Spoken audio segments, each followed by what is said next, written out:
আর doctor ইউনূসের মোবাইলে call আসে কোথা থেকে জানেন আপনি? ইউনূসের বাবারও ক্ষমতা নেই জায়গায় টিকে থাকা, ওনার পেছনে যে দেওয়াল আছে আপনি জানেন? আমার এই যে মোবাইল দেখতে পাচ্ছেন, এখানে যদি কল আসে সর্বোচ্চ জনাব তারেক জিয়ার পিএস অপু ভাই আমার সাথে জেলে ছিল 3 বছর, খুব বেশি হলো উনি কল দিতে পারে। কথা বলছেন এখন? সর্বোচ্চ বাংলাদেশে আমার মনে হয় খুব বেশি থেকে বেশি হলেও জামাত ইসলামের যিনি আমির আছে ডাক্তার শফিকুর রহমান, উনি দিতে পারে। আর ডক্টর ইউনূসের মোবাইলে কল আসে কোথা থেকে জানেন আপনি? ওনার মোবাইলে কল দেয় জো বাইডেন, বারাক ওবামা। টের পাচ্ছেন? আন্দাজে লাফাচ্ছেন?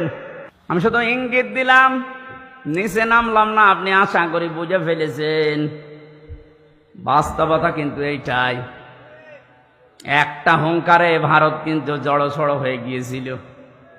উনি যে বলেছিলেন